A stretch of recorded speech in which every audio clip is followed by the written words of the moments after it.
about Francysk, who published a special book in Vilnius. Would you like to see a citizen of Vilnius from 500 years ago? Here he is. He's the famous printer Francysk Skaryna, the first Vilnius resident to leave an image of himself for posterity. He lived in Vilnius for about 10 years and had his own printing press where, what else, he printed books. One of these was quite unique. This one, it was called The Little Traveller's Book, and it was the earliest book printed in the Grand Duchy of Lithuania. Just don't go looking for anything Lithuanian in that book. It was a collection of psalms and all sorts of teachings. The texts were rewritten in Ruthenian in the Slavic alphabet and intended for travelling Orthodox believers, merchants, for example.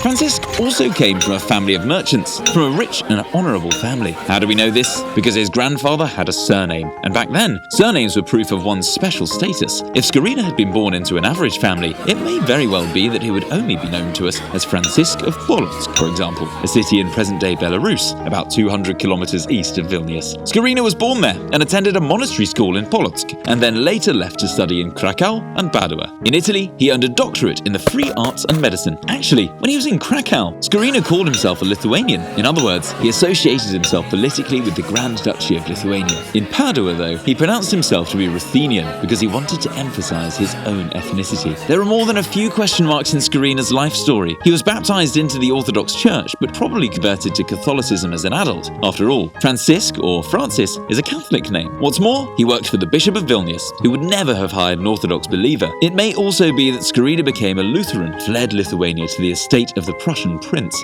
The truth still eludes us, but we do know some undisputable fact. For example, that Francysk married a wealthy widow named Margarita in Vilnius. She had a home on City Hall Square and owned several boats and other treasures.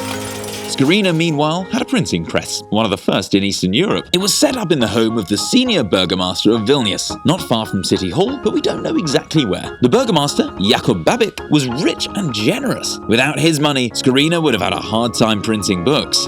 Skaryna lived in Vilnius for about 10 years, until he left the city, forced to flee after falling into considerable debt to 2 Jewish men. He got as far as 800 kilometers away, but was arrested in Poznan and spent 10 weeks in jail. But his life later, amazingly, turned around. King Sigismund the Old freed him by special decree and even pronounced him a very honourable man. Later, the king released Skaryna from paying any taxes whatsoever.